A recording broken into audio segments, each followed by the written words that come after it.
Hey, it's Arroe, and this is Podfest, bringing together 3 different conversations from musicians to authors, doctors, environmentalists, or cooks in their own kitchen. It's real people with real stories.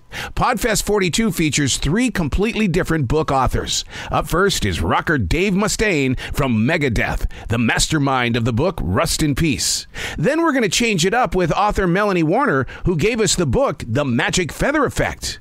Michael Clinton is author number 3, a powerful motivational author. His book, Roar. This is Podfest 42.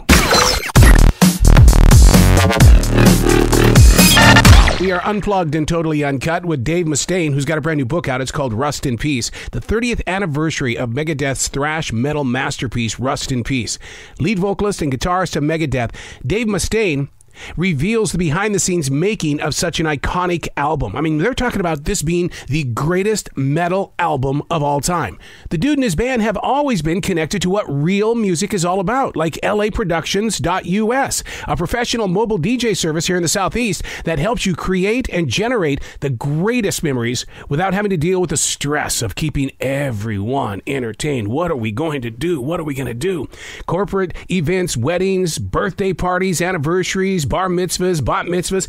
laproductions.us works side by side with you as planners and performers, connecting everyone to a new age of fun and dance. laproductions.us. We are unplugged and totally uncut with Dave Mustaine. Congratulations on Rust in Peace. Does this mean that we're going to see, let's say, like a soundtrack to the book come? Because the way that you write, it's almost like he's got to have music that is just going to be flowing from him because of the words in this book.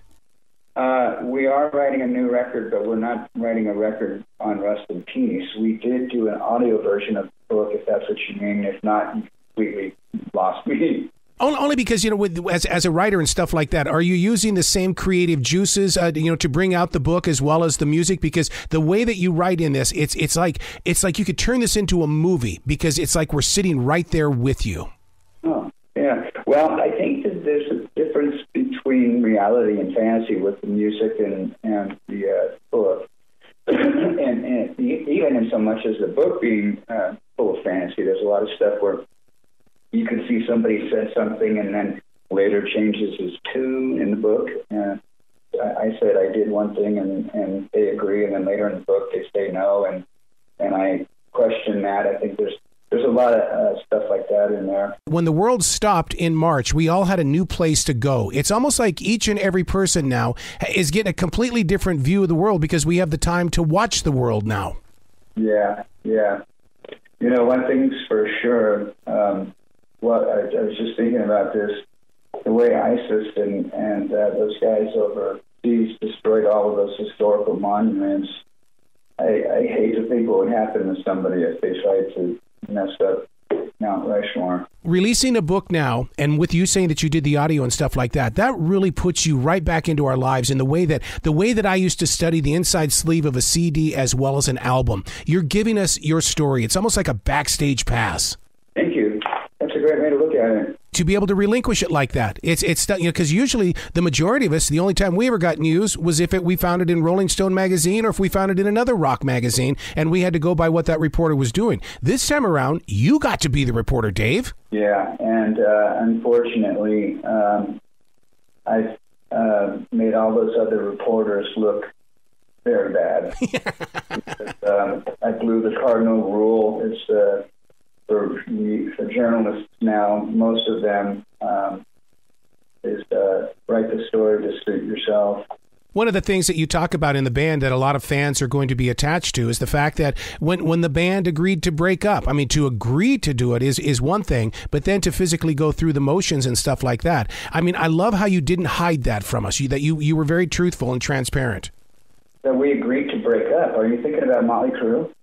With those moments where the original things didn't happen together. In other words, it's like when you have the original lineup and then things begin to break apart. Because I've been in a band before, but it's almost like you lose a spiritual brother when somebody decides they're going to go in a different direction. And so that's what I was looking at when I was reading the story. It's like he has the same kind of connection. Yes, you're so right.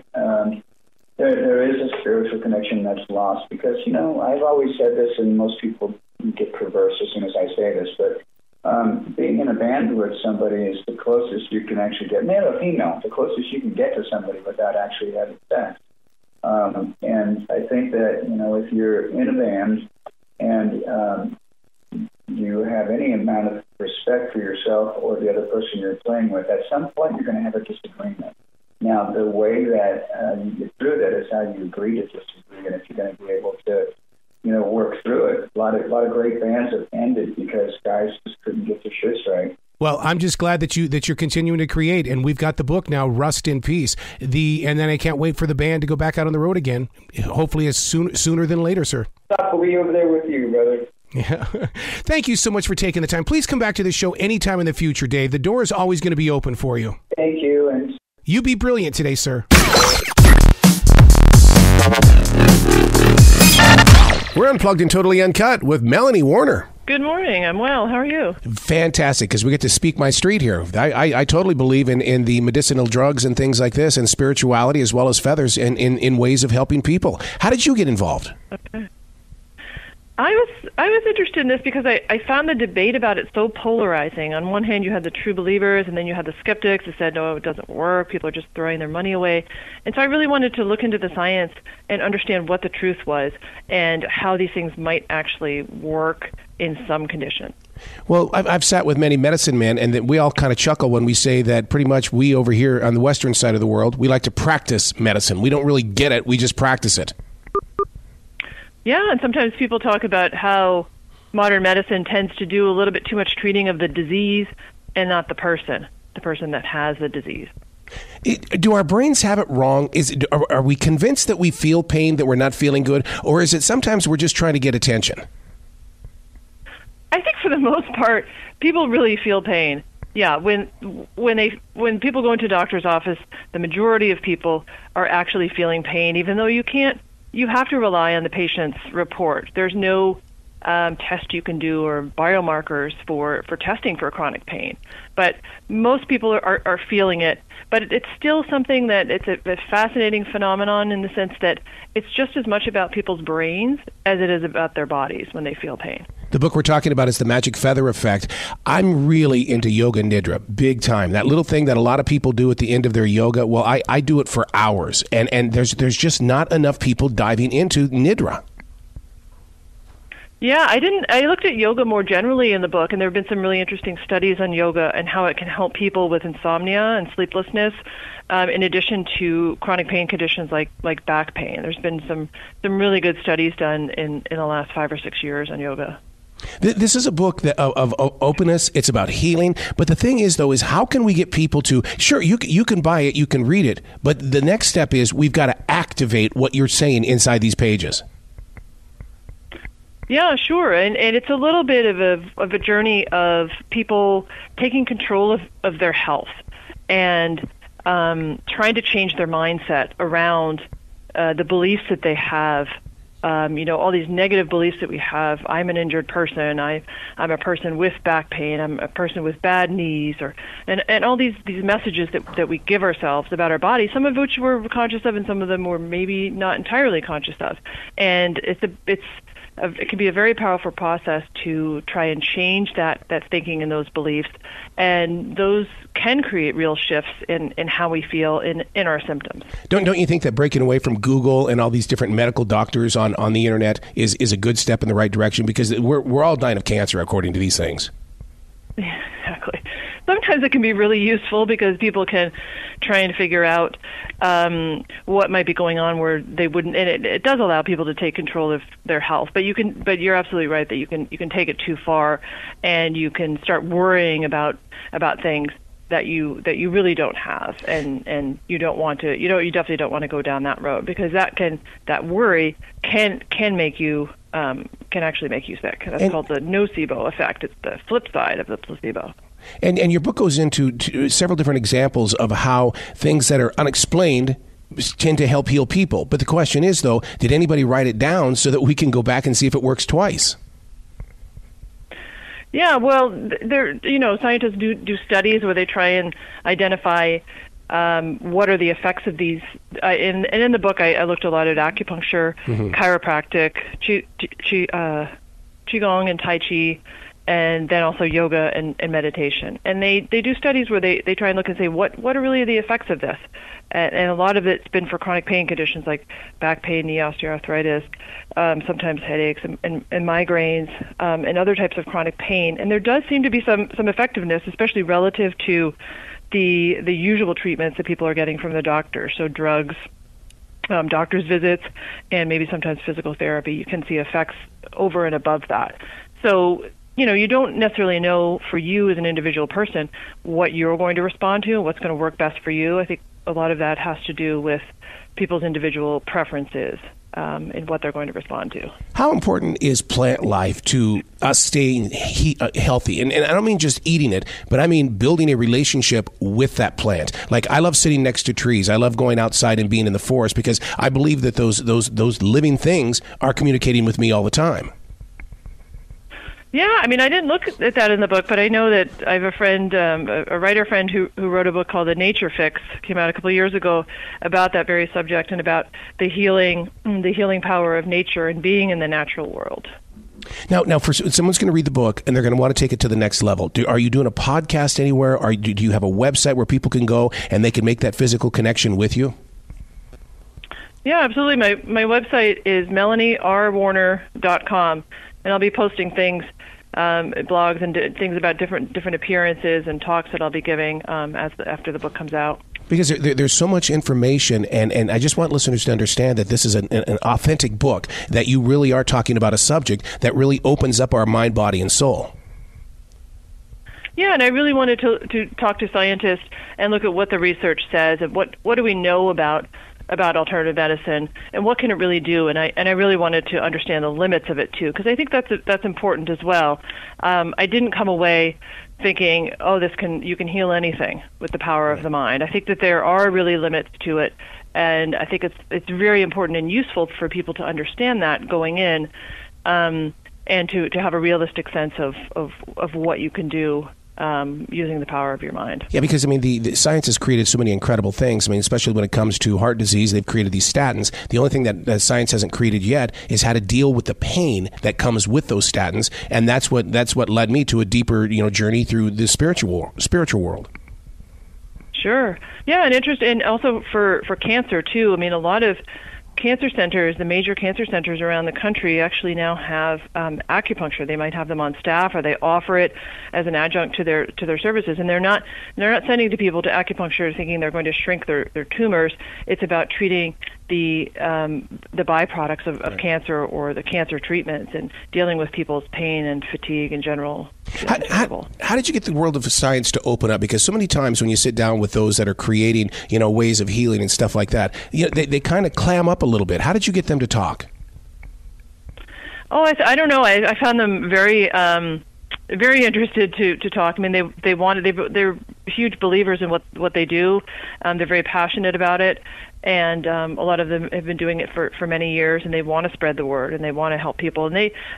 And most of them are, and the world is full of different types of people. But I believe that most of the people that I talk to genuinely want to help people, and a lot of them do have what you could call a talent as a healer, right, as someone who intuitively understands how to work with people who are sick, and they can understand some of those subconscious cues, conversations, ways people need to be paid attention to, yep, to help people shift their condition. And isn't it pretty cool that these scientists spend years and years and years fine-tuning their craft, but we all want a quick fix. We all want to be fixed now, totally forgetting what went into that product. Exactly. There's rarely is there any quick fix. All these things do take time. You're absolutely right. Authors, musicians, actors, conversations that you can share forward. Arroe.net, ARROE.net. We are unplugged and totally uncut with Michael Clinton. Arroe, how are you today? Absolutely fantastic. How are you doing today, Michael? I'm fantastic, too. Where are you coming in from? I'm Charlotte, North Carolina, where we've got some snow in the mountains today, but down here in Charlotte, I mean, it is a bright, beautiful Carolina fall day with all the leaves and everything. What about you? Wow. Beautiful, beautiful. I'm in New York City, but I know Charlotte well. It's a great city. I've been there many times. With what you are and how you do the things that you do, did you ever find any energy down here? Because, I mean, when you talk about reimagining yourself during these times of change and stuff, Charlotte's got a vibe about it that inspires people to become greater with their inner being.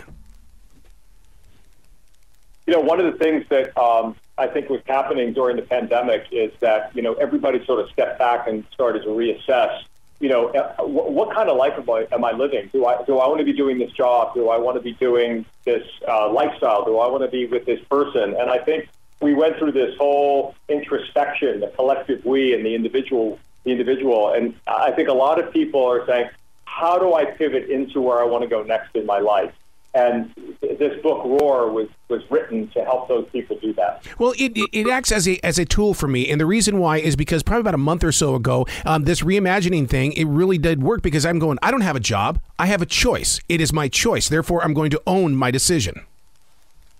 Right. No, I think that this is a big part of the Roar acronym, which stands for reimagining your future. What's your favorite future? The O, to your point, is own it. Own your where you are in your life. You know, own your health, own your financial well-being, own your age.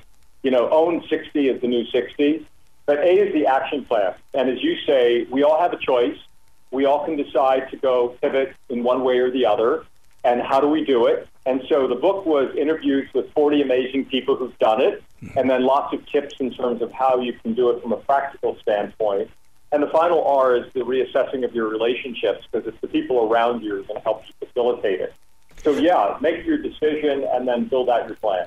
I love the way that you put a lot of focus on making the most out of our midlife. And the reason why is because the midlife to me at 59, man, I was like a teenager. In fact, even today, I still feel like I'm a wild teenager. You know, you bring up a great point, because if you're 60 or if you're 59, you're 60 and you're healthy, you have a really good shot of living to be 90. So what are you going to do for the next 30 years? You know, you got to do something it's not our father's retirement per se.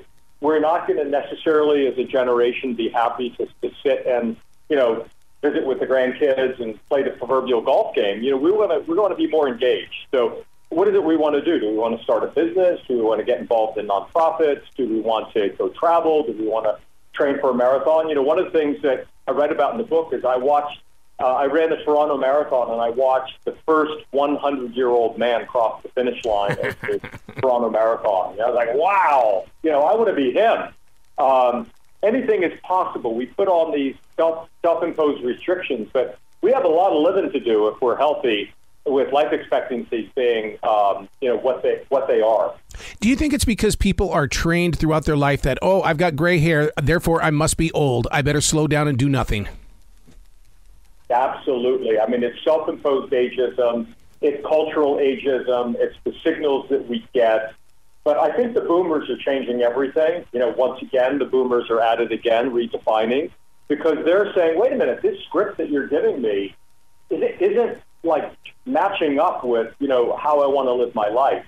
And so, you know, we look at the role models of celebrities around us who are, you know, someone like Jennifer Lopez or Sting, or, you know, Mick Jagger is still running around the country doing concerts at 78, right? So, yes. You know, we're saying, I don't want to follow that script. You know, I want to go learn to ski at 65. I want to go run a marathon. I want to, you know, one of the biggest growth areas of entrepreneurial startups is people 55 to 64.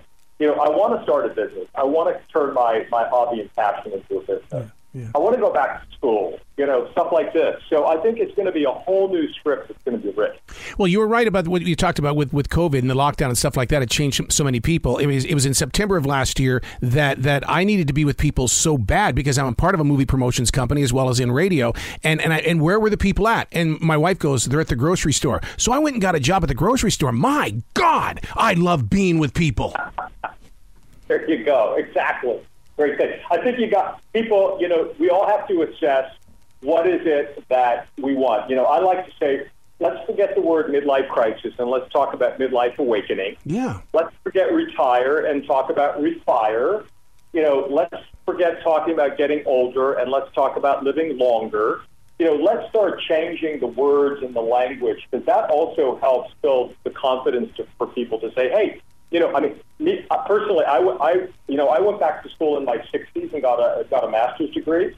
And I'm sitting there, with people half my age, but absolutely loving it because I'm a lifelong learner and I want to learn new things. So you don't have to go back to get a degree, but, keep focusing on the things that are going to give you, the energy to learn something new and move forward. So that's what the book's all about. Do you think one of the key tools that we need to do is make the appointment? In other words, and what I do is I'll put things on my Google Calendar. I'll say, this is what you're doing at this time. And it could be a walk with my wife. It could be traveling someplace in the city and stuff like that. But I put it on the calendar so nothing can get in the way.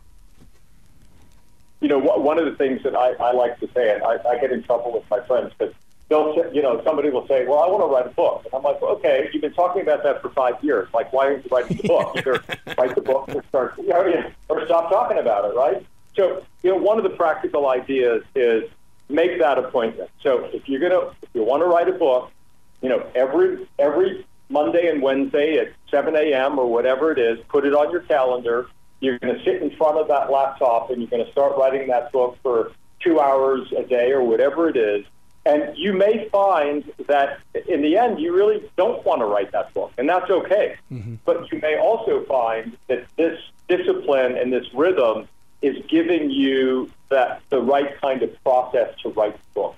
So lock it into your schedule and treat it that way. I'm a marathon runner, so I map out my runs every week. I'm going to run at 5 o'clock this day. I'm going to run at 8 o'clock that day, and I put it in like an appointment. And so that keeps us focused on getting stuff done. Do you think because of the lockdown that we built up a relationship with those moments that we once labeled boring, and it's not really boring, it's really actually room in our hearts? Relationships with people, you mean? With people, with yourself mainly. I'm one of those people that if you're not motivating yourself, you're not motivating anybody. Yeah.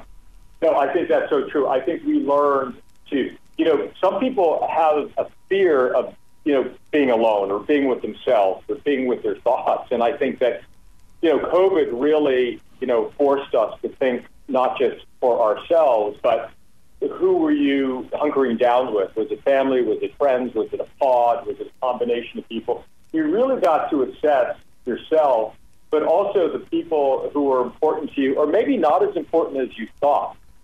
But the amount of time that we all had to think about who we are and where we wanted to go, I think was, a precious gift that is probably, let's call it the silver lining of what was a very difficult period. And so if we're able to develop our thoughts, one of the things we can do is now act on those. And the book Roar was designed to bring inspiration to people for those who've already done it.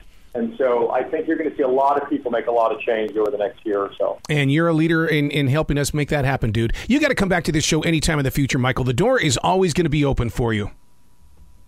Thank you so much. It was really great to be with you. Well, you be brilliant today, okay? Okay, Arroe. Thanks.